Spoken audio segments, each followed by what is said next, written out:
अब सही है। मास क्या, आवाज आ रहा है, अब क्लियर हो गया। तो मास क्या जा रहा है, क्या होगा, और वेट क्या होगा, इस पर बात करेंगे। द्रव्यमान क्या होता है और भार क्या होता है। यूनिट क्या होता है, कुछ ना कुछ इसका यूनिट होगा।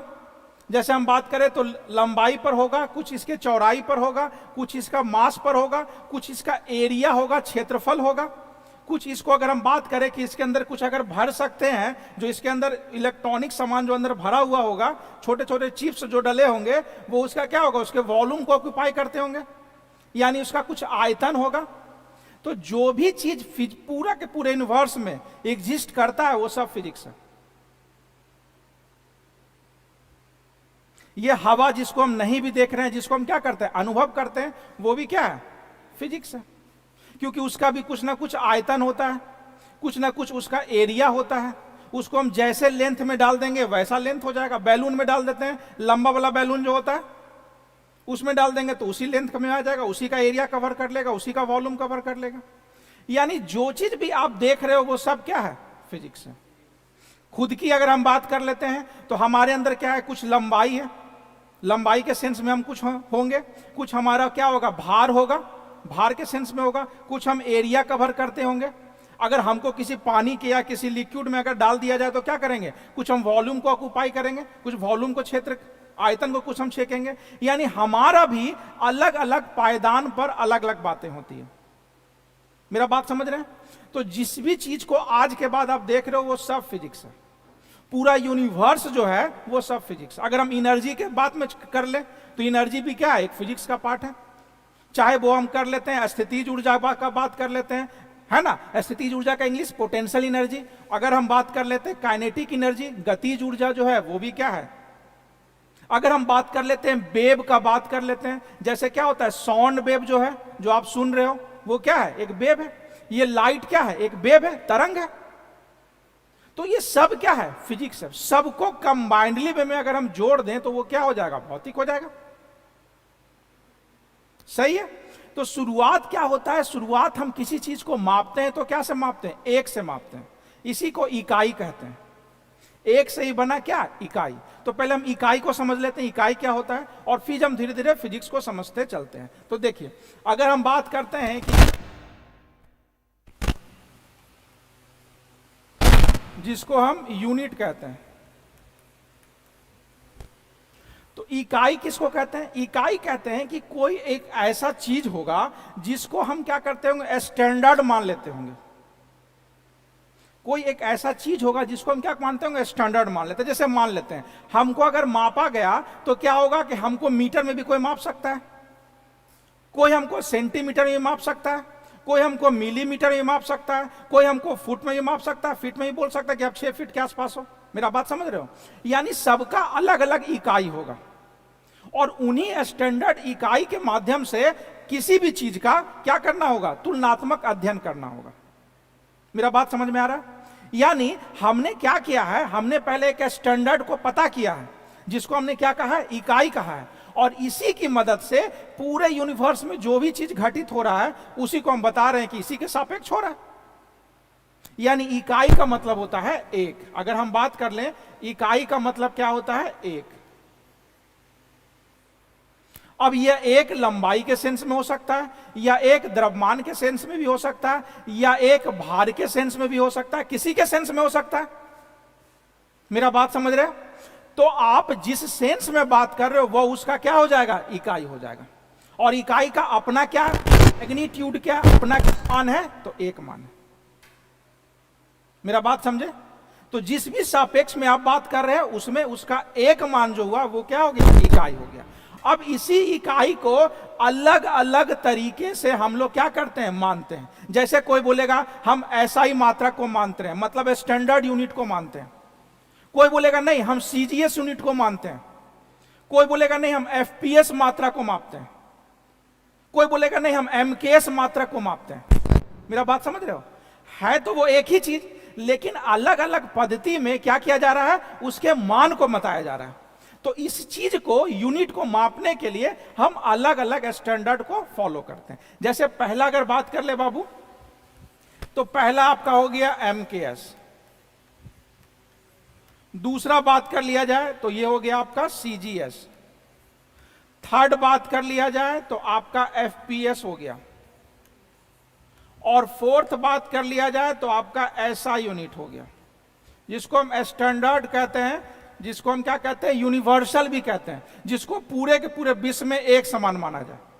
मेरा बात समझ में आया? अब हम बात करते हैं कि सर ये जो यूनिट का अलग अलग जो मात्रक है, इसको हम किसको किसको माप सकते हैं? तो कोई ऐसा फंडामेंटल क्वांटिटीज होता होगा। फंडामेंटल क्वांटिटीज का मतलब क्या होता होगा? कोई ऐसा बेसिक चीज होगा जिसको हम उसी बेसिक चीज से हर एक चीज को माप लेंगे। जैसे लंबाई क्या है? कोई बेसिक चीज है। एरिया बेसिक चीज नहीं है।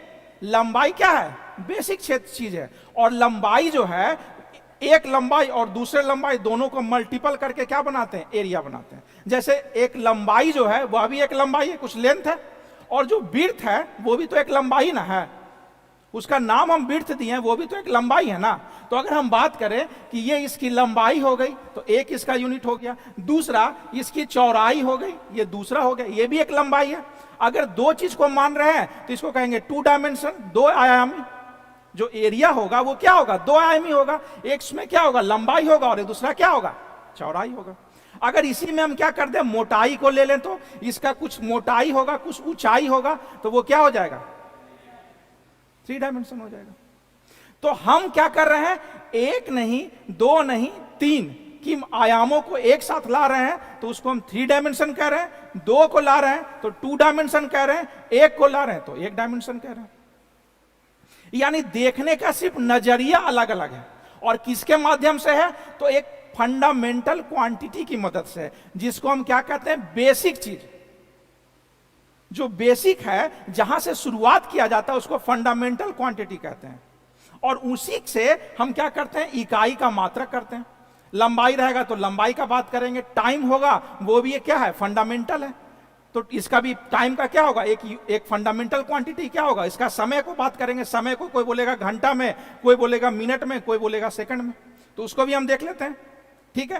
कोई आपको दूरी का बात करेगा, लेंथ का बात करेगा, तो कोई बोलेगा एमएम में, कोई बोलेगा सेंटीमीटर में, कोई बोलेगा मीटर में, कोई बोलेगा किलोमीटर में, कोई बोलेगा प्रकाश वर्ष में। एक लाइट ईयर वो भी क्या है? एक दूरी है। प्रकाश ईयर क्या है? एक दूरी है, जो प्रकाश के द्वारा एक साल में तय की गई दूरी होगी, वही उसका क्या होगा? लाइट ईयर, प्रकाश वर्ष होगा। यानी लोग, एक और होता है खगोलीय इकाई होता है ना। तो अलग अलग इकाई को मापने का अलग अलग लोगों ने पैमाना रखा है। तो उसमें अगर हम बात कर लें कि आपका जो फंडामेंटल जो है, ये क्या है फंडामेंटल भाई? तो पहला अगर हम बात कर लेते हैं कि लंबाई जो है वो क्या है? फंडामेंटल क्वांटिटीज है। क्लियर है? फंडामेंटल क्वांटिटी का हिंदी क्या हो गया? बेसिक, यानी आपका जो आधारित हो गया, जहां से इकाई को आधार लिया गया।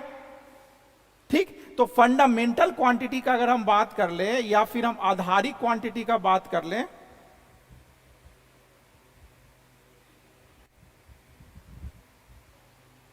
चलिए अगर हम बात कर लेते हैं फंडामेंटल क्वांटिटी,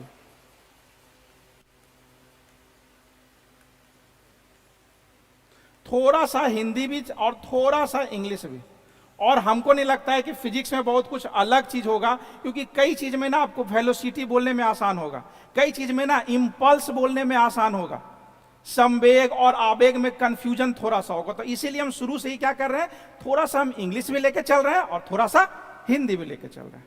ठीक है। तो ये क्या हो गया आपका फंडामेंटल क्वांटिटी, मतलब सबसे बेसिक जो पैमाना है, जो आधारित पैमाना है, उसको फंडामेंटल क्वांटिटी कहते हैं। जैसे अगर हम बात कर ले, पहला क्या हो जाएगा? द्रव्यमान हो जाएगा, जिसको हम इंग्लिश में कहते हैं मास। दूसरा आपका क्या हो जाएगा? लंबाई हो जाएगा, जिसका आपको इंग्लिश पता है लेंथ। थर्ड आपका हो जाएगा समय, जिसका इंग्लिश आपको पता है टाइम। फोर्थ आपको हो जाएगा टेम्परेचर, जिसका तापमान कहते हैं, तापमान।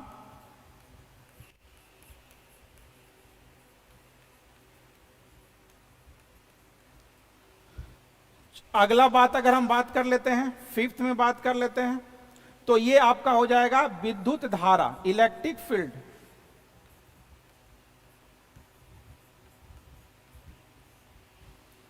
नेक्स्ट बात कर लेते हैं, तो अमाउंट ऑफ सबस्टांस, हम इंग्लिश में भी लिख देंगे, हिंदी में लिख देंगे। अमाउंट ऑफ सबस्टांस, पदार्थ की मात्रा।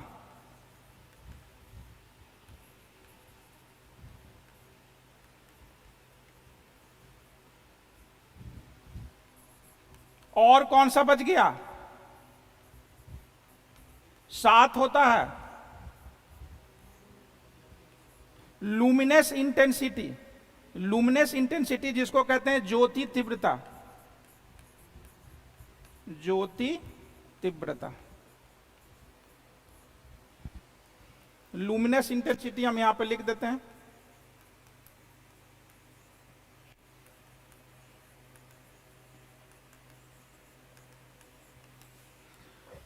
अब हम इसको बात करते हैं कि ये जो सबसे फंडामेंटल चीज है, इससे क्या क्या चीज होता है, अब देख लेते हैं। तो जैसे अगर हम बात कर लेते हैं, चलिए अगर हम बात कर लेते हैं प्यारे बच्चों मास का, तो देखिए द्रव्यमान जो होता है, मास होता है, इसको हम किस में मापते हैं? केजी में मापते हैं, किलोग्राम में मापते हैं। तो इसका अगर हम बात करें कि इसको मापा जाता है किस में, तो केजी में, किलोग्राम में। लंबाई जो होता है इसको हम क्या मानते हैं? मीटर में मापते हैं। समय जो होता है इसको हम सेकंड में बात करते हैं, वेरी गुड। टेम्परेचर में केल्विन में मापते हैं। सेम बात करते हैं विद्युत धारा, इसको एम्पियर में मापते हैं। अगर हम बात करते हैं पदार्थ की मात्रा, तो मोल, और ये आपका luminous intensity candela, very good. आप हिंदी में लिख सकते हैं, किलोग्राम लिख सकते हो। अब चलिए, अब हुआ ये कि इन्हीं सातों की मदद से हम क्या करते हैं, किसी चीज को मापते हैं। आप किसी चीज का नाम ले लो, आपको दुनिया का कोई भी चीज आपको पता हो, आप इन्हीं सातों से क्या कर सकते हो, बना सकते हो। जैसे अभी हम बोल रहे थे, क्या आयतन का बात कर रहे थे, तो आयतन किससे में बनता है? अलग अलग तरह का लंबाई होता है। हम जैसे अगर बात करते हैं चार्ज, जो क्वांटिटी 1 आपको हम बता देंगे, -1.6 इंटू 10⁻⁻19 कूलम जो होता है वो चार्ज होता है। चार्ज का क्या होता है? मान होता है। अब ये जो मान है, तो हम क्या पढ़ते हैं, विद्युत धारा अगर बात करें तो चार्ज इसके अंदर है, क्योंकि विद्युत धारा क्या होता है? द फ्लो ऑफ करंट जो होता है वो क्या होता है? Continuously flow of electrons is called electric current. विद्युत धारा जो होता है वह इलेक्ट्रॉन की सतत प्रवाह को कहा जाता है। कई बार पढ़े होंगे, सही बात है। तो यहां भी इलेक्ट्रॉन की बात हम अगर बात करें, तो इलेक्ट्रॉन भी यहां पर चलाया, विद्युत धारा में चलाया। अगर हम बात करते हैं बुआयंसी फोर्स की, किसी भी लिक्विड में जब हम क्या करते हैं, अगर हम किसी लिक्विड में अगर गिरेंगे या किसी वस्तु को डाला जाएगा, चाहे वो आंशिक रूप से या पूर्णतः रूप से, तो उसमें क्या होगा, एक तरह से बल लगेगा जो उसको ऊपर की तरफ क्या करता है, ढकेलता है। हम लोग गांव में नहीं बोलते थे कि कुइया में गिर जाए मना, तो क्या होता, 2-3 बार तोरा कुइया में गंगा माता ऊपर की तरफ फेंक थुन ना, गांव में ऐसा चलता है। वो होता क्या है, अरे वो फिजिक्स का लॉ है, वो बुआयंसी है। बुआयंसी फोर्स जो होता है, बुआयंसी बल जो होता है, वो किसी भी लिक्विड के अंदर में जब आप गिर जाओगे ना, तो वो क्या करेगा, ऊपर की तरफ आपको। जब हम डोल बाल्टी को क्या करते हैं, पानी के अंदर डालते हैं, तो क्या होता है, पानी के अगर हम हल्का सा खींचेंगे तो आराम से ऊपर आने लगेगा, और जैसे ही सतह के ऊपर होगा तब उसका एक्चुअल वजन हमको पता चलेगा। तो ये आभासी कैसे हो रहा था कमी हमको, क्योंकि वहां पर बुआयंसी फोर्स काम कर रहा था। तो जो फोर्स है, फोर्स किसको कहते हैं, द्रव्यमान गुने त्वरण को ही तो फोर्स कहते हैं। नहीं, फोर्स बराबर m इंटू ए, तो द्रव्यमान, देखो द्रव्यमान आ गया। और त्वरण किससे बनता है, त्वरण बनता है, आगे समझेंगे, त्वरण बनता है वेग से, और वेग किससे बनता है, विस्थापन से। विस्थापन के में अगर समय के अनुसार क्या कर दिया जाए, उसको प्रवर्तित कर दिया जाए, तो उससे क्या बनेगा, वेग बनेगा। और वेग को समय के अनुसार प्रवर्तित कर दिया जाए तो त्वरण बनता है, त्वरण बनता है। और वही द्रव्यमान गुने त्वरण क्या होता है, बल होता है। सब लिखा दिया जाएगा। यानी हम आपका सिर्फ दिमाग चलाने की कोशिश कर रहे हैं। आज पहला क्लास में आपको दिमाग चलाने, जो आपको लगता है ना कि बड़ा डर है, वो डर को भगाने का कोशिश कर रहे हैं, ताकि हर एक चीज से आप डरो मत। जब उससे क्या करोगे, जब जितना नहीं होता है, जिस सब्जेक्ट को हम ज्यादा पढ़ते हैं वो मेरा क्या होता है, फेवरेट बन जाता है। तो फेवरेट बनाने के लिए आपने किया क्या, उस पर ज्यादा समय दिया, और ज्यादा जिस चीज में समय दोगे वो क्या होगा, आसान हो जाएगा, अपना हो जाएगा। नहीं तो चलिए, कहा जाता है कि अगर आप शिद्दत से किसी चीज को मांगते हो तो कायनात भी आपकी मदद करना शुरू कर देता है। तो बस मांग के तो देखो यार, लोग मांग रहा है और उसको मिल रहा है, बस शिद्दत से मांगना होगा। नहीं, चलिए, तो अब हम समझ गए फंडामेंटल क्वांटिटी वह क्वांटिटी होता है जो ये सब से मिलकर के बना होता है, या ये सब अपने अपने क्षेत्र का एक यूनिक चीज है जिसकी मदद से कोई दूसरा चीज बनता है, जो क्या होगा, व्युत्क्रमात राशि होता है। तो क्या होता है, जिसको हम कहते हैं क्या, अगर हम बात करें ये फंडामेंटल क्वांटिटी होता है, तो एक होता है डिराइव क्वांटिटी, व्युत्पन्न राशि, जो इन्हीं राशियों के मदद से मिलकर बना होता है। मेरा बात समझे, यहां तक ठीक है? आगे चले, इसको थोड़ा सा लिखना है क्या, लिखे गए, इसको लिखवा दें क्या, लिखा हुआ है, लिखवा दें, लिखिए लिखिए जल्दी, फास्ट। भौतिक किसे कहा जाता है, पहला क्लास है, आराम से, फिर जितना तुमको टफ क्वेश्चन जहां से लेके आना लाओ ना यार। जिस भी कंपटीशन का आपको जहां से क्वेश्चन पूछना होगा, प्लीज आपसे रिक्वेस्ट है कि आप हमसे पर डे क्वेश्चन पूछिए। अगर आप पढ़ने वाले हैं तो आपके लिए जान कुर्बान है। अगर कोई सेट प्रैक्टिस करते हो और उनको सेट में कोई क्वेश्चन फंस गया तो प्लीज आप पूछिए। मेरा बात समझ रहे हैं? तो इसी के लिए आपको जितना आप हमसे खोजोगे ना उतना ज्यादा मिलेगा। बस थोड़ा सा आप अपने लाइफ के प्रति सिंसियर हो, आपके लिए हम लोग हैं। क्लियर हो गया? तो ऊपर लिखेंगे भौतिक। भौतिकी किसे कहते हैं, इसको भी हम लोग लिख लेते हैं। तो भौतिक वह शास्त्र है, भौतिकी वह शास्त्र है। भौतिकी, फिजिक्स किसे कहते हैं एक बार देख लेते हैं। तो भौतिकी वह शास्त्र है जिसकी मदद से हम अपनी प्रकृति को जानते हैं, जिसकी मदद से हम अपनी प्रकृति को जानते हैं। अर्थात ब्रह्मांड में होने वाली, सभी घटनाएं, ब्रह्मांड में होने वाली सभी घटनाएं भौतिकी का उदाहरण है।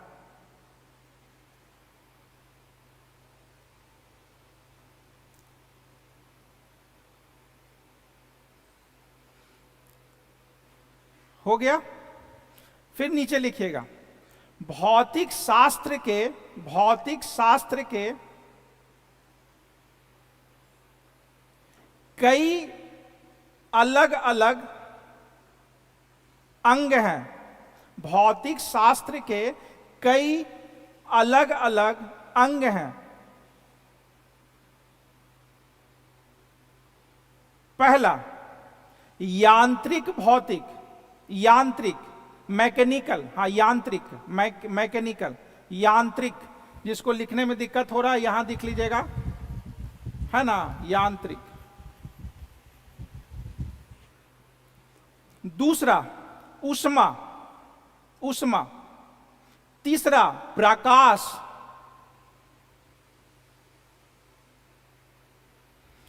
चौथा ध्वनि, साउंड। अगला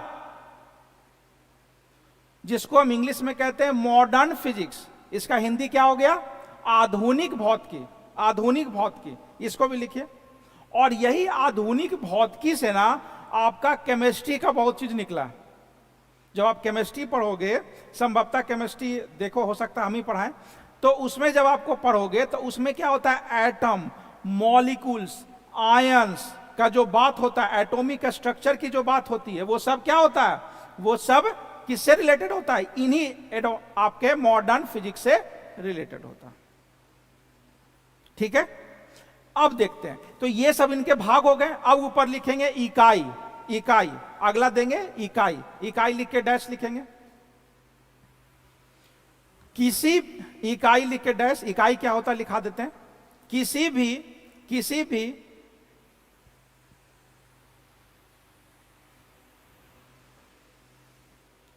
जिसको फंडामेंटल क्वांटिटी कहता है, जिसको मतलब क्या कहते हैं, बेसिक, यानी सबसे, ये मूल, तो लिखेगा मूल राशि, मूल राशि, इकाई लिख के डैश, मूल राशि की, मूल राशि की एक, मूल राशि की एक मात्रक को इकाई कहते हैं। मूल राशि की इकाई जो होती है वो मूल राशि की क्या होती है, एक मात्रक होता है। तो इकाई जो हो गई मूल राशि की एक मात्रक होती है। अब इकाई जो होगी उसको अलग अलग भाग में बांटेंगे, तो उसके पहले आप लिख लीजिएगा फंडामेंटल क्वांटिटीज कौन कौन से होते हैं, इसको लिख लीजिए। उसके बाद कुछ आपको कहानी सुनाएंगे, उस कहानी की मदद से फिर फिजिक्स को आगे आप जानोगे। जैसे न्यूटन्स लॉ क्या होता है, उसका हाँ 7 होते हैं, वो लिख लीजिएगा। मूल मात्रक 7 प्रकार के होते हैं, मूल मात्रक 7 प्रकार के होते हैं, फिर आप नीचे ये 7 का नाम लिख लीजिएगा।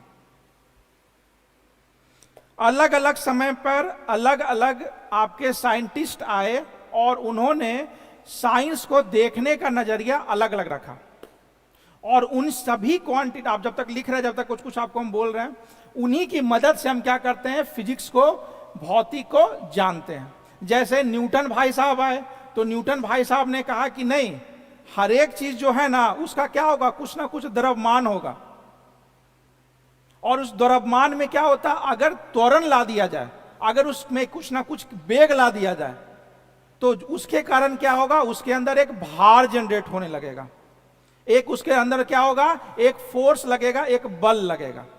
तो न्यूटन भाई साहब जब आए तो उन्होंने कहा कि बाबू ये जो फिजिक्स देखने का नजरिया मेरे तरीके से देखो। तो न्यूटन के जब हम देखते हैं तो उनके अलग अलग सिद्धांतों के नजर से हम देखते हैं। जब उनके बाबूजी आए, आइंस्टीन साहब आए, तो आइंस्टीन साहब ने क्या बोला, आइंस्टीन साहब ने बोला कि नहीं, अगर प्रकाश जो है ना, प्रकाश के अंदर भी क्या है, कोई ना कोई पार्टिकल्स है, कोई ना कोई क्या है, कण है, और ये जो प्रकाश के अंदर आपका जो पार्टिकल्स है, जो कण है, और वही जो कण होता है उसी को क्या कहते हैं, फोटोन कहते हैं। फोटोन क्या होता है, एक पैकेट होता है, एक एनर्जी का एक पैकेट है फोटोन। आइंस्टीन ने कहा कि तुम प्रकाश देख रहे हो ना, यह भी एक तरह का कण है। उन्होंने न्यूटन को काटा नहीं, न्यूटन ने आइंस्टीन को काटा नहीं, सबने अपना अपना थ्योरी दिया, और उसने क्या कहा कि दोनों आज भी अकाट सत्य है। न्यूटन जी ने बोला वो भी आज सत्य है, आइंस्टाइन ने बोला वो भी अलग सत्य है। मतलब उन्होंने फिजिक्स को देखने का एक नजरिया हमको दिया। जैसे आपको आइंस्टीन साहब क्या बोले, आइंस्टीन साहब बोले कि जो भी कण है ना, उस कण में अगर वेग ला दिया जाए, अगर जो भी कण है उसमें अगर वेग ला दिया जाए तो उसके अंदर क्या हो जाएगा, एक अलग तरह का एनर्जी जनरेट हो जाएगा, और ये जो होता है छोटे छोटे पैकेट ऑफ एनर्जी के फॉर्म में होता है, छोटे छोटे पैकेट ऑफ क्या होता है, एनर्जी के फॉर्म में होता है, और इन्हीं पैकेट ऑफ एनर्जी को फोटोन कहा जाता है। जैसे हम अगर सूर्य प्रकाश में जाते, इस प्रकाश में जाते तो हमको ज्यादा गर्मी नहीं लगता है, लेकिन अब सूर्य प्रकाश में चले जाओ तो बहुत ज्यादा गर्मी लगता है। काहे गर्मी लगता है, ये भी तो प्रकाश है, बाहर भी तो प्रकाश है, तो क्यों उसमें ज्यादा गर्मी लगता है? इसलिए गर्मी लगता है कि गर्मी को उत्पन्न करने के लिए आपके एग्जामिनेशन में पूछा गया, और जो अगर सेट मारते होंगे वहां पर क्वेश्चन कई बार आता है कि गर्मी उत्पन्न किसके कारण होता है, इंफ्रारेड के कारण होता है। इंफ्रारेड जो होता है, प्रकाश सूर्य किरणें में एक ऐसा भाग है जो गर्मी दिलाने के लिए, उष्मा लाने के लिए रिस्पॉन्सिबल है। इसके अंदर इंफ्रारेड नहीं है, तो हमको क्या होता है, गर्मी महसूस नहीं होता। यानी इंफ्रारेड एक ऐसा रे है, ऐसा किरण है जिसकी मदद से क्या होता है, निर्वात में भी ऊष्मा चलकर चली आती है मेरे पास, क्योंकि बीच में क्या है, वैक्यूम ना है, निर्वात ना है, तो वहां भी ऊष्मा क्या होती है, चल करके हमारे तक चली आती है। तो इंफ्रारेड, अब हम समझेंगे कि इंफ्रारेड एक ऐसा रे का भाग है। रे क्या होता है और प्रकाश क्या होता है, दोनों में अंतर अगर समझ रहे हो तो अच्छे से समझो यार, कि आपको अगर बोलेंगे किरण और प्रकाश में अंतर क्या होता है, वही होता है जो हम लोग फंडामेंटल क्वांटिटी में पढ़ रहे हैं। एक यूनिट चीज होगा वो क्या होगा, किरण होगा। एक यूनिट चीज जो होगा वो क्या होगा, किरण होगा, और कई सारे किरणों का समूह जो होगा वो क्या होगा, प्रकाश होगा।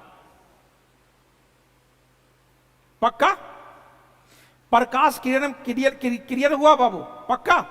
तो प्रकाश क्या हुआ, किरण क्या हुआ। अब इंफ्रारेड बता रहे थे, इंफ्रारेड में क्या होता है, इंफ्रारेड में ऊष्मा की क्या होती है, एक तरह का नेचर होता है। अच्छा, हम बार बार सुनते हैं कि बहुत सारा आपका क्या है, अल्ट्रा वायलेट रे का नाम सुनते रहते हैं। वो क्या काम करता है, अल्ट्रा वायलेट रे क्या काम करता है, वो छेदने का काम करता है, पेनिट्रेशन का काम करता है। जो हमारा स्किन जल जाता है धूप में निकलने के कारण, वो क्या होता है, सब क्वेश्चन आए हुए आपके एग्जामिनेशन में, वो किसके कारण होता है, किसके कारण होता है,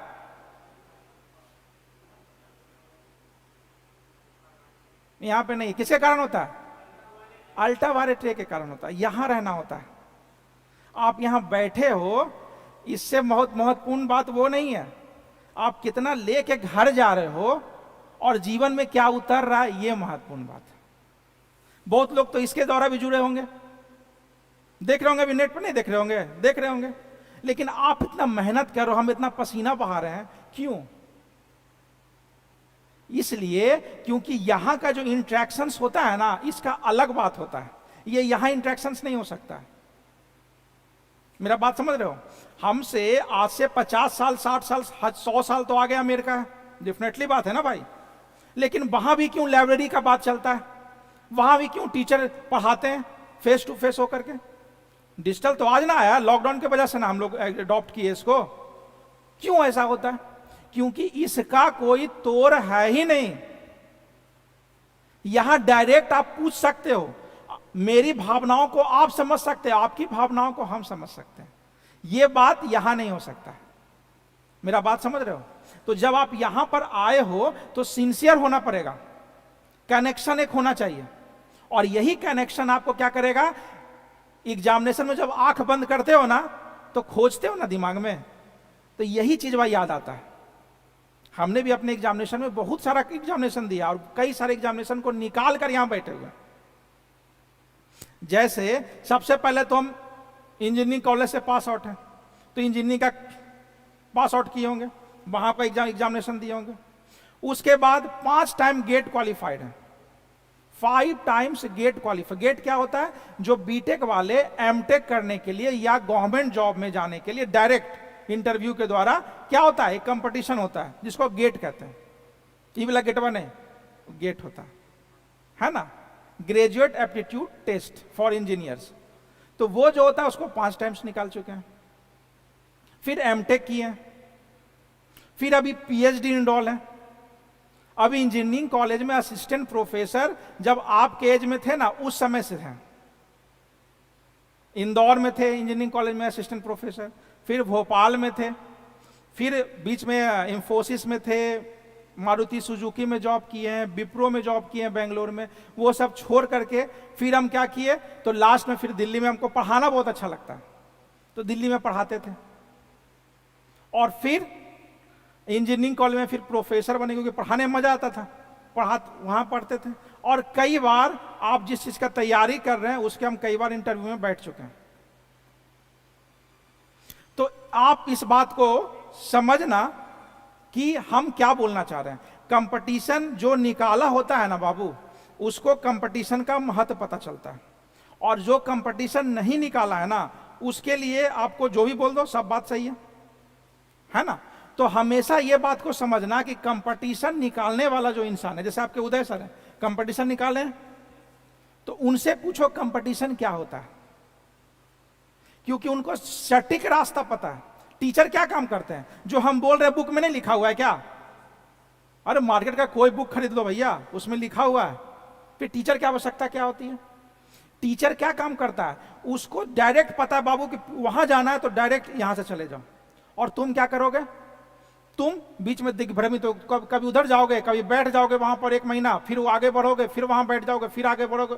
यानी घर में कुछ समस्या है तब बैठ गए, कभी मन नहीं लगा पढ़ने में तब बैठ गए। और यहां क्या होता है, आपको आना ही आना है, नहीं आओगे क्लास छूट जाएगा।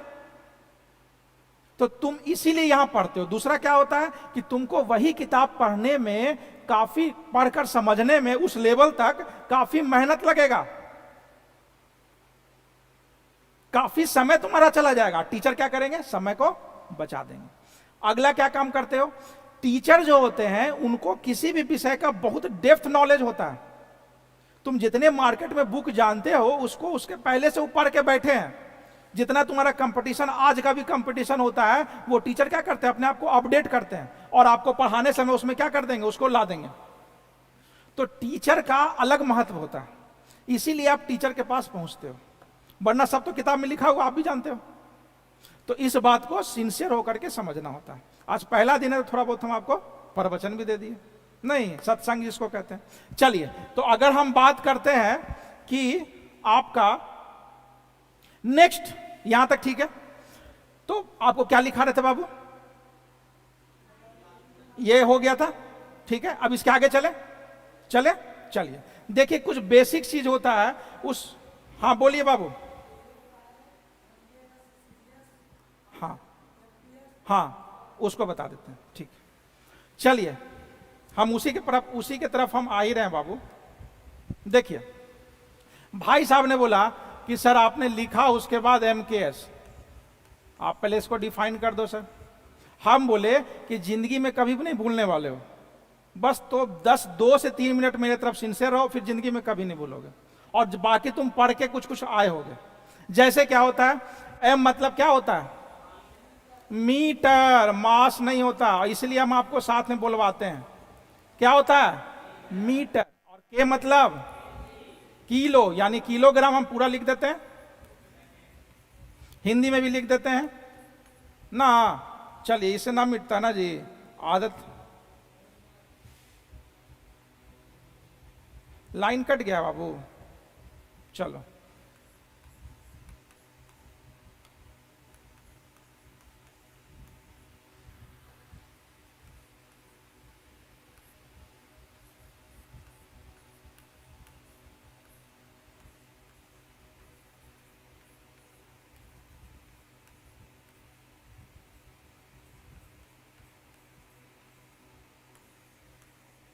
और ये क्या हो गया, सेकंड। तो और कुछ भी नहीं है, ये किसका मात्रक था, लेंथ का था, लंबाई का था। तो जब कभी लंबाई की बात की जाए ना बाबू, और उसको अगर मीटर में बात की जाए तो क्या हो जाएगा, MKS। और जब आपको ये किसका था, द्रव्यमान का। तो द्रव्यमान को जब क्या बात किया जाए, किलोग्राम में बात किया तो वो MKS का बात होगा। और समय, जब ये टाइम होगा, यानी कि अगर समय का बात किया जाए और क्या होगा, सेकंड में बात किया जाए तो वो MKS होगा। यानी हम एग्जाम में ही देख करके हम समझ सकते हैं, इसको लिखने की भी आवश्यकता नहीं है। अगर हम इसी चीज का बात किया जाए कि आपको यहीं पर बात कर देते हैं, FPS अगर बात कर लेते हैं, तो लंबाई किस में होगा, फुट में होगा। पहले F मतलब क्या होता है, फुट, पाउंड, सेकंड, नहीं मीटर, किलोग्राम, सेकंड। तो ये फुट क्या होगा, लंबाई का होगा। तो अगर हम बात करें लंबाई को फुट से, तो फुट से हम बता सकते हैं। द्रव्यमान, आज भी आप जाते हो, अगर जिम उम कोई जाता होगा तो क्या होता है, इतना पाउंड का उठा लिए हो, तो आज भी क्या होता है, वहां पाउंड चलता है, पाउंड आज भी चलता है। तो जो पाउंड होगा वो क्या होगा ना, तो ये आपका क्या होगा, द्रव्यमान में होगा। और ये तो आपका समय, हमेशा सेकंड तो सेकंड में रहता है, ये ऐसे भी याद रख लो, सेकंड का भी चेंज किसी भी में नहीं होता। क्लियर हो गया? अगर हम सीजीएस बोले तो ये कौन सा बला है भाई? कुछ कोई बला नहीं है। लंबाई centimetre gram second, centimetre gram second, तो अब क्या दिक्कत है? लंबाई जो होगा वो क्या में होगा? सेंटीमीटर में होगा, सेंटीमीटर में होगा। और ये द्रव्यमान किस में होगा? ग्राम में होगा। और ये तो हमेशा सेकंडे रहता, ये तो कभी चेंज नहीं करता। तो जो भी चीज था कुछ बड़ा चीज नहीं था। हम एमकेएस बोल रहे हैं, इसी का दूसरा नाम एसआई भी है। हम आपका समय व्यतीत करना नहीं चाहते हैं कि अलग से हम लिखा है एमकेएस, फिर लिखा है इसको लंबाई में ये कहते हैं, द्रव्यमान में वो नहीं करना चाहते हैं। एफपीएस मतलब ये नहीं करना चाहते। एक छोटा सा अगर आप लिख लोगे तो जिंदगी भर याद रह जाएगा। और उसके नाम में ही याद रखा हुआ है भाई, उसके नाम में ही है, कहां भटक रहे हो? और 3 चीजें तो सबसे पहले बोले थे, याद आ रहा है? 7 क्वांटिटी में जो पहला 3 था वही तो था, नहीं था? लंबाई था, द्रव्यमान था और सेकंड था, उसी से तो डिफाइन हो रहा है भाई। सातों कहां डिफाइन हो रहा है? मेरा बात समझ रहे हो बाबू? तो जो भी आपका, जिसको हम समझ रहे हैं कि मानने का एक तरीका है, अभी दोनों के बीच में कन्वर्जन होगा। आपको पता है 1 मीटर जो होता है वो 100 सेंटीमीटर के बराबर होता है। नहीं, अगर हम इसी को आगे माइल में बोलें तो 1.6 जो होता है वो 1.6 किलोमीटर 1 माइल के बराबर होता है। नहीं, तो अलग अलग मात्रक है, उसने हमने जनरेट किया। और पहले क्या हुआ था ना कि पहले जैसे ये पेन है तो कोई इसको सेंटीमीटर में बोलता था, कोई इसको मीटर में बताता था, कोई इसको किलोग्राम किलोमीटर में बताता था, सबका अलग अलग था। तो कहा गया कि कुछ ऐसा बताओ ना जो सब लोग माने, बिहार शरीफ में भी माने, पटना में माने, दिल्ली में भी माने, अमेरिका में माने, सब जगह एक माने। तो उसी के लिए इन्हीं में से एक को क्या कर दिया गया है? ऐसा यूनिट, स्टैंडर्ड यूनिट मान लिया गया कि ये जो होंगे इसी को क्या कहा जाता है? सार्वभौमिक इकाई। मतलब ये सभी जगह माने जाएंगे, ये स्टैंडर्ड होंगे। इन्हीं में से चुन करके एक ऐसा बना लिया गया है जो क्या हो जाएगा आपके, ऐसा आपका ये क्या हो जाएगा? ऐसा यूनिट है। मतलब ये एक ऐसा यूनिट है जिसकी मदद से हम किसी चीज को कहीं भी मान सकते हैं। क्लियर है? तो ऐसा यूनिट क्या होता है, एमकेएस यूनिट क्या होता है, पक्का? चलिए, किन्हीं का क्लास 10 बजे से भी होगा, दूर में होगा तो बेचारी जा रही है, सही है। चलिए आगे चला जाए, यहां तक किसी को दिक्कत? अब कुछ कुछ चीज हम बताएं जो बेसिक चीज होता है कि द्रव्यमान क्या होता है, भार क्या होता है, नहीं दूरी क्या होता है, विस्थापन क्या होता है, कुछ ये सब बताएं। चले चलिए, तो बेसिक चीज बताते हैं। अब हम आते हैं कुछ अगले चीज में।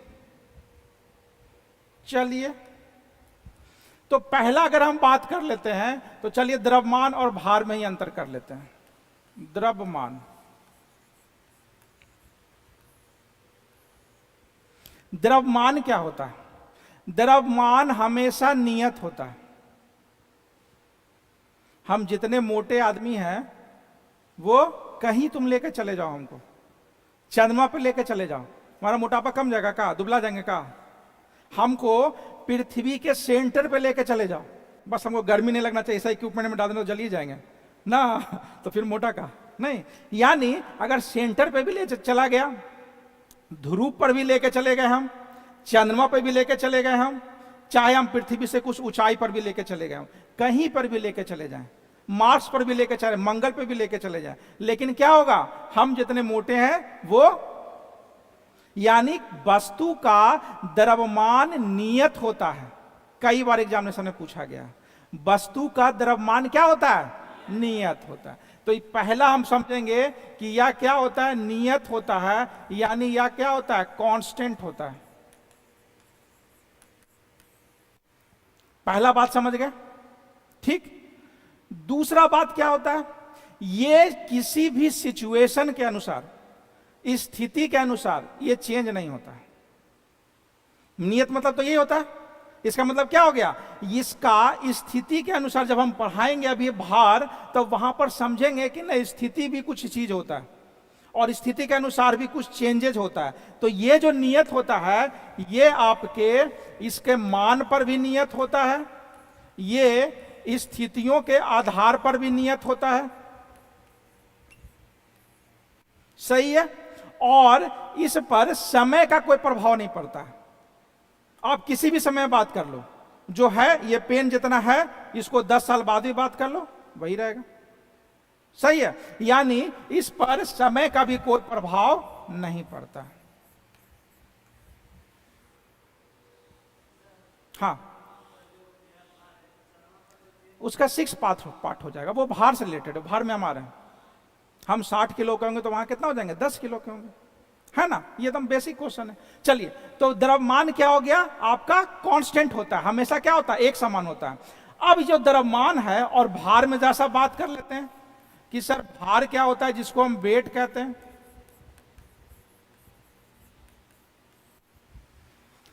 पूरा का पूरा जो आपके न्यूटन भाई साहब है ना, ये इसी का बात की है। घूम फिर करके न्यूटन पहुंचे हैं ना, तो दो ही चीज में पहुंचे हैं, भार में पहुंचे हैं चाहे बल पे पहुंचे हैं, और सबसे ज्यादा ना वो बले पर पहुंचे हैं। मेरा बात समझ रहे हो। तो सब एनालिसिस इसी पर किया था। आपको पता होगा सेओ नीचे की तरफ गिरता था, उनका दिमाग खटका कैसा काय होता है भाई, तो दिमाग चला क्या, अच्छा मिंटोस चलता था क्या उस जमाना में, कि दिमाग का बत्ती चलाने के लिए मिंटोस खाए, वैसा कुछ है क्या। उनका दिमाग अपने आप चला। क्यों चला, क्योंकि उन्होंने सोचा कि ये नीचे ही काहे गिरता, ऊपर काहे नहीं गिरता, उसके अगेंस्ट सोचा। तो जब कभी आप पढ़ते हो ना, तो हमेशा जैसे मान लो कोई आप लॉ पढ़े, कोई एक्ट पढ़े, अधिनियम पढ़े, पढ़ते होगे ना, पॉलिटी पढ़ते होगे ना आप लोग। हाँ, तो 108वां अधिनियम में क्या कहा गया, 108 108, हाँ हाँ, धन विधेयक कहा गया। वो दो धन विधेयक होगा, सबसे पहले लोकसभा में लाया जाएगा, राज्यसभा में वो पावर नहीं है कि धन विधेयक को लाया जाए ना, पक्का ना।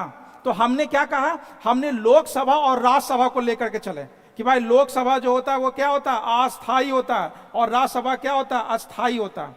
हर एक जो क्या होगा 2 साल पर 1/3 जो होगा पार्ट क्या होंगे उनके लोग, हाँ वो क्या होंगे, रिटायर कर जाएंगे, और फिर उतना ही मात्रा में क्या ला दिया जाएगा, उनको ला दिया जाएगा। और जो लोकसभा होगा ना, वह जनता का सदन होगा, क्योंकि डायरेक्ट जनता वहां से चुन करके आती है। जबकि राज्यसभा जो होगा ये राज्यों तथा संघों को प्रतिनिधित्व करेगा, और यह जनता को प्रतिनिधित्व करेगा। तो हम तुलनात्मक पढ़ रहे हैं ना, मेरा बात समझ में आ रहा है। तो यही चीज तो आप यहां भी पढ़ो ना, वहां क्यों पढ़ रहे हो भाई, वहां एग्जामिनेशन में आ रहा है तब पढ़ रहे हो। और वही जब क्वेश्चन घुमा देता है, ऐठ देता है, तो फंस जाते हो कि जो पढ़ के आए तो उसमें नहीं आ रहा है। सर के पास दौड़ते हो, सर बताओ सर क्या होता है। मेरा बात समझ रहे हो। क्यों ऐसा होता है, क्योंकि आपने तुलनात्मक अध्ययन नहीं किया।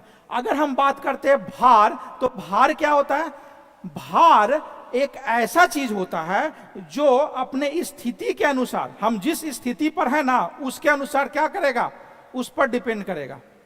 तो क्या होगा, इसका मान जो होगा वो हमेशा वैरी करेगा। जस्ट इसका उल्टा कर देना, मान जो होगा वो क्या होगा, वैरी करेगा, स्थिति के अनुसार हमेशा बदलेगा। और समय पर ये बदलता नहीं है, ये समय पर बदलता नहीं। तो अब हम चलते हैं भार को एक बार अच्छे से समझते हैं कि भार क्या होता है। चलिए एक बार हम देते हैं भार। तो भार का मतलब होता है कि जो आपका द्रव्यमान है, जो आप जानना चाहते हो कि मास्टर साहब पहले इसको ना लाओ जी, किताबों में जो लिखा है पहले वो तो लिख दो, तब ना कुछ बताओ ना।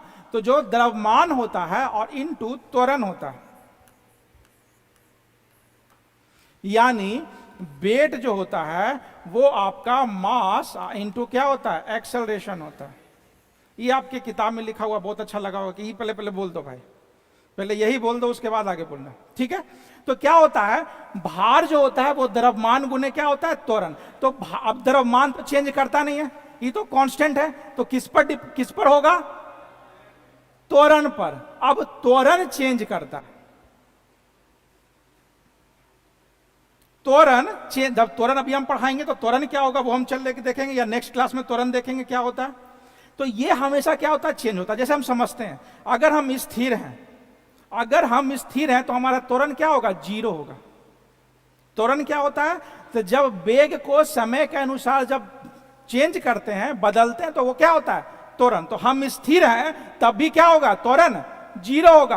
और हम एक कांस्टेंट के एक समान से अगर हम चल रहे हैं, हमारी अगर एक समान समय पर एक समान दूरी को कवर कर रहे हैं, अर्थात एक समान विस्थापन को कवर कर रहे हैं, तो वो क्या होगा भाई, वहां भी कांस्टेंट होता है त्वरण, यानी वहां भी जीरो होता है।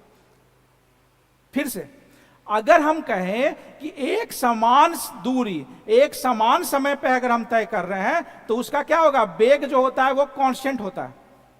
और वेग कांस्टेंट है, इसी कारण से त्वरण भी क्या होता है, इसलिए जीरो होता है। अब हम त्वरण पे आएंगे, तो पहले इसको समझते हैं। जो पढ़ के आए होंगे उनको थोड़ा सा लगेगा, है ना। अब चलते हैं, तो ये जो भार हो गया, अब इसको समझ लेते हैं पहले। त्वरण क्या होता है, होता क्या है कि जब कभी आप ऐसे लेके चलते हो, मतलब क्षैतिज दिशा में लेके चलते हो, तो ये आता है। और जब आप ऊर्ध्वाधर में लेके आते हो तो यहां पर जी आता है, स्मॉल जी आता है। मेरा बात समझ में आ रहा है। जब आप क्षैतिज में बात करते हो तो ये जो रेखीय त्वरण आता है, और जब आप इस तरीके से ऊपर में ऊंचाई में कोई वस्तु को फेंकोगे तो वहां पर क्या आएगा, पृथ्वी वाला बात आएगा। तो वहां पर क्या होगा, यही भार चेंज हो जाएगा किसमें, m इंटू जी में। और जी क्या होता है, जी जो होता है इसको गुरुत्वीय त्वरण कहते हैं, गुरुत्व त्वरण कहते हैं। और ये जो गुरुत्व त्वरण, जिसको हम एक्सेलरेशन ड्यू टू ग्रेविटी कहते हैं, हम शॉर्टकट में लिख देते हैं, लिख दे शॉर्टकट में, एक्सेलरेशन ड्यू टू ग्रेविटी। और इसका मान आप रट के बैठे हो 9.8 मीटर पर सेकंड स्क्वायर, और कभी कभी इसको 10 मीटर पर सेकंड स्क्वायर भी लिया जाता है।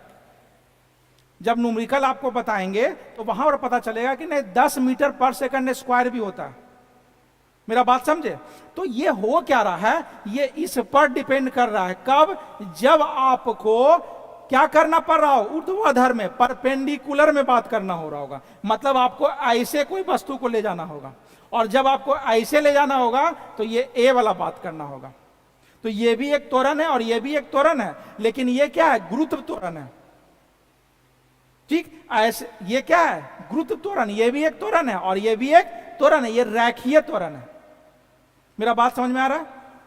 तो इसका मान फिक्स होता है, लेकिन इसी का मान सिचुएशंस के आधार पर चेंज होता है। जैसे आपको हम उदाहरण दिए कि हम क्या होंगे, अगर स्थिर रहेंगे तो हमारा क्या होगा, ए का मान जीरो हो जाएगा। एक समान चलते रहेंगे तब भी ए का मान जीरो होगा। अगर हम हमेशा क्या करेंगे, तेजी से चलना शुरू कर देंगे तो क्या होगा, ए का मान पॉजिटिव होता चला जाएगा। अगर हम कहीं ब्रेक लगा देंगे, सब पर हम आएंगे, ब्रेक लगा देंगे तो क्या होगा, ए का मान निगेटिव होगा। तो देखिए हमेशा चेंज कर रहे हैं ना, ये हमेशा चेंज हो रहा है ना। सेम इसका भी बात कर लेते हैं। जब हमारी पृथ्वी का अगर बात कर लिया जाए प्यारे बच्चों, कि अगर पृथ्वी के सेंटर में बात कर लिया जाए तो सब वस्तु को तो सेंटर की तरफ खींचता है, केंद्र की तरफ खींचता है। तो केंद्र पर जी का मान सबसे अधिक की कम, सोचो, केंद्र पर कम होता है। अब सुनो, सरफेस पर जी का मान सबसे अधिक होता है। मेरा बात समझ रहे हो। अभी हाल में आपके एक क्वेश्चन पूछा गया था, आप लोग तैयारी करते होगे बीपीएससी के, अगर करते होगे तो एक आपके राजस्थान में पूछा गया था क्वेश्चन था, वहां का भी स्टेट पीसीएस में पूछा गया क्वेश्चन था, बहुत अच्छा क्वेश्चन था। थोड़ा सा हम यहाँ पर बोलते हैं, अगर पृथ्वी को बीचों बीच से अगर इस तरीके से छेद कर दिया जाए, और आज ना कल आप जो चीज का तैयारी करते हो ना उसमें पूछा जाएगा, क्योंकि वही सब क्वेश्चन में तो लाता है बीपीएससी वाला, उठा करके 10 साल पुराना वाला क्या करता है, आप में पूछता है। तो जब पृथ्वी को बीच से ऐसे करके छेद कर दिया जाए, आर पार कर दिया जाए, और कोई वस्तु को यहां पर वस्तु को छोड़ दिया जाए, तो वस्तु को क्या करेगा, केंद्र तो अपने तरफ, केंद्र की तरफ खींचेगा, लेकिन क्या केंद्र पर आके रुक जाएगा कि इसको पार कर जाएगा। तो इसको वस्तु पार कर जाएगा, और क्या होता है, वस्तु ऐसे ही से आएगा, एक बार नहीं गिरेगा। इसको कहते हैं इंग्लिश में सिंपल हार्मोनिक मोशन, एसएचएम। कभी सुने होगे गलती से एसएचएम। इस तरीके से आएगा वस्तु, क्यों? क्योंकि वहां पर हमेशा जी का मान चेंज होते रहता है। अभी बताए ना, सरफेस पे मैक्सिमम होता है, फिर जैसे जाओगे कम तो चला जाएगा, फिर ऊंचाई पर अगर जाओगे सरफेस से अगर ऊपर पे चले गए, पृथ्वी के सरफेस से धरातल से ऊपर चले गए, तब भी जी का मान क्या होता है? कमता है। तो ये हमेशा चेंज हो रहा है ना, जैसे यहां बता, ये भी चेंज हो रहा है, ये भी चेंज हो रहा है, इसी कारण से हमेशा भार भी क्या होता है? चेंज होता है। तो द्रव्यमान नियत होता है, लेकिन भार तो चेंज होने वाला चीज है। तो इसी कारण से हम लोग जो रट के बैठे हुए हैं कि सर हमको चंद्रमा पर ला दिया जाए तो हमारे भार में कितना गुना का कमी होगा? 1/6 हो जाएगा। हम गुना पूछे हैं तो 1/6 क्वेश्चन में यही फंसाता है। मेरा बात समझ में आ रहे हो? अभी जो हाल में पूछा गया उसमें यही पूछा गया कितना गुना की कमी होगा, तो कितना गुना की कम होगा? 1/6 गुना की कमी होगी। वहां पर 6 भी ऑप्शन दिया हुआ है और सब 6 मार देगा। मेरा बात समझ में आ गया? या भागा पूछ दिया जाएगा, कितना भाग का कमी होगा, कितना भाग का गुण कमी होगा, तो 6 भाग का कमी होगा। फंस गए ना? 6 भाग का कमी होगा। भाग तो अपने आप है ये बनवाई करके। मेरा बात समझ रहे हो? तो तुम रट के भी जा रहे हो ना, तब भी फंस रहे हो। मेरा बात समझ में आ रहा है? 1/6 तुम रट के रखे हो, लेकिन वहां कभी गुना बोलता है, कभी भाग बोल देता है। कितना भाग की कमी होगा? अब मार देगा 1/6, तो गलत ना हो जाएगा भाई? वो भाग तो अपने आप 1/6 है ये है। मेरा बात समझ में आ रहा है? तो क्वेश्चन जरा सा, बस जो आप पढ़ के गए वही पूछता है, लेकिन जरा सा ट्विस्ट करता है। तो जल्दी में ओवर कॉन्फिडेंस में वो नहीं करना है, क्योंकि कई सारे बच्चे जो होते हैं जो कई लंबे समय से तैयारी कर रहे हैं, उनको रटल है धर से कौन ऑप्शन बस डी, अगला कौन है, एक तो बी होगा, बी। फंस जाते हैं, इसीलिए सिलेक्शन नहीं होता है। यहीं पर टीचर का काम है, इस बात को समझना होता है कि कहां पे बारीकी। कई सारे क्वेश्चंस को आगे हम लेकर के आएंगे जहां पर आप पढ़ के रखे हो, सेट कई बार मार के रखे हो, और हाल का एग्जामिनेशन जो हुआ है आपके 2 से 4 दिन पहले एग्जामिनेशन हुआ, फंसा दिया। कई बार आपको ऐसे ऐसे क्वेश्चन लेकर के आएंगे जो एकदम हाल में आपके 2 से 4 दिन पहले अभी आएगा मार्केट में 1 महीना बाद, लेकिन वो क्वेश्चन में आपको क्या कर दिया गया? फंसा दिया गया और फंस करके आ गए।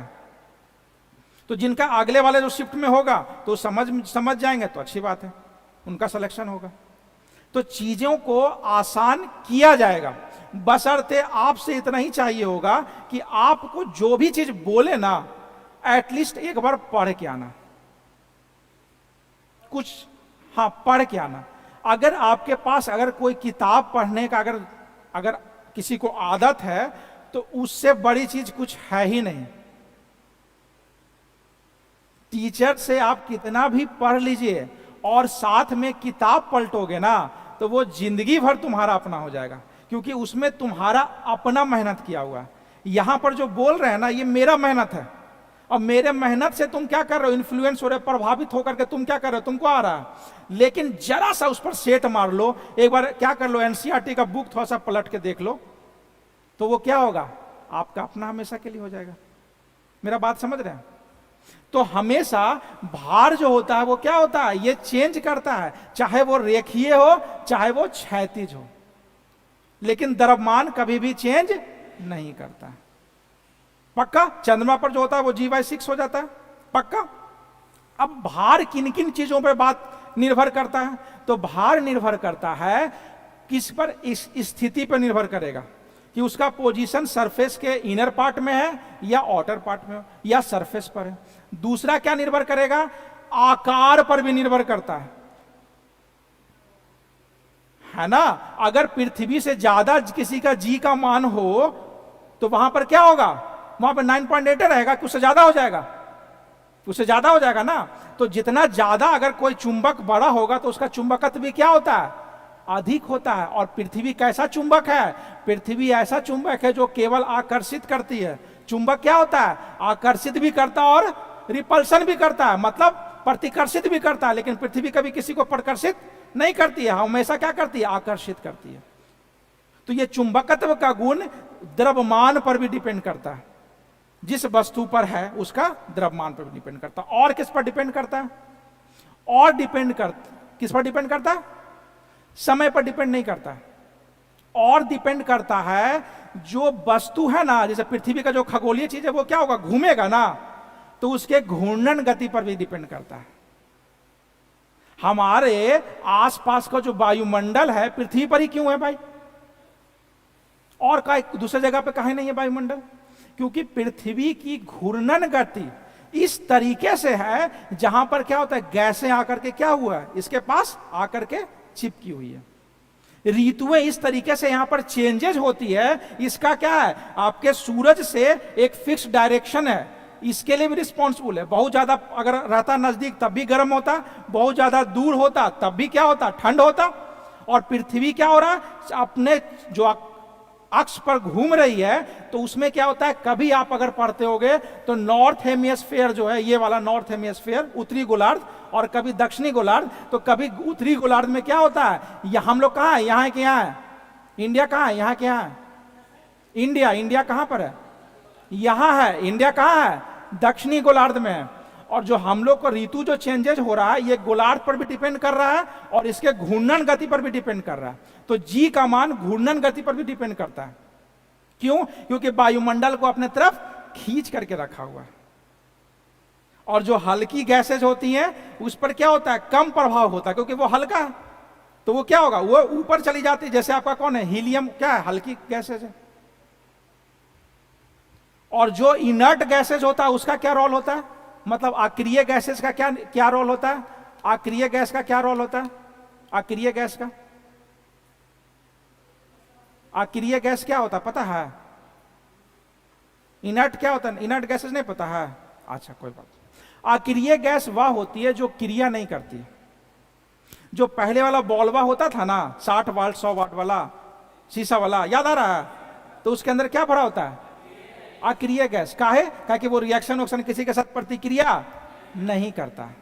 और दूसरा क्या करता है, एक चीज हमको बताओ, एक चीज बेसिक चीज पूछते हैं कि बच्चा जब जन्म लेता है तो रोता का है, अरे बोले ना, दुनिया में जो भी होता है वो साइंस के कारण होता है।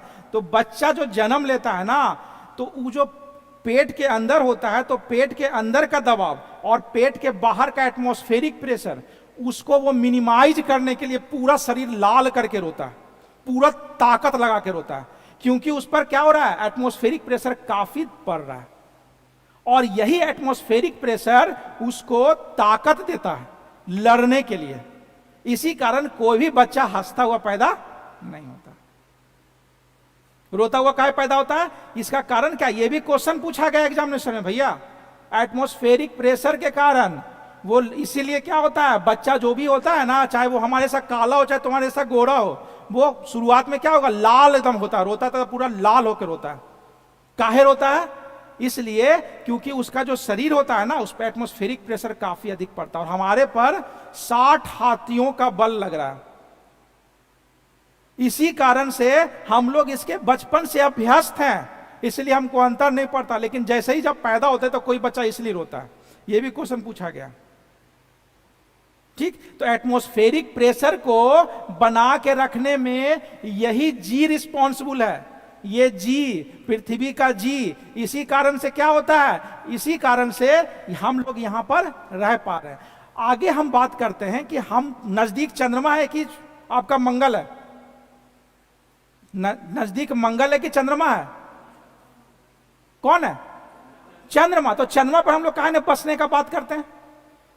कभी सोचो, मंगल ग्रह पर जाकर के तुम बसने का बात कर रहे हो, कई हजार गुना, कई लाखों गुना ज्यादा दूर है, हाँ, और हम चंद्रमा पर रहने के लिए काहे नहीं कहने की बात कर रहे हैं, जब नजदीक आराम से जाकर शिफ्ट हो सकते हैं। क्योंकि वहां पर यही जी रिस्पॉन्सिबल है। यह भी क्वेश्चन एग्जामिनेशन में पूछा गया। वहां का जी एटमॉस्फेयर को आने वाले समय में पर भी नहीं रख सकता अपने केंद्र की तरफ खींच करके, वहां पर हम सरवाइव नहीं कर सकते हैं, लेकिन हम मंगल पर सरवाइव कर सकते हैं। मेरा बात समझ में आ रहा है? तो ये कुछ कुछ छोटे छोटे टेक्निकल बातें हैं जो शायद किताब में नहीं देता है, लेकिन आप जब सेट मारते होगे, जब एग्जामिनेशन में मारते होगे, तो वहां पूछ देता है और वहीं पर हम गच्चा खा जाते हैं। तो कहता है कि भाई फिजिक्स से 8-10 क्वेश्चन आया था, लेकिन हमसे तो 5 ही क्वेश्चन बने, जब कहना फिजिक्स तो बड़ी अच्छा है।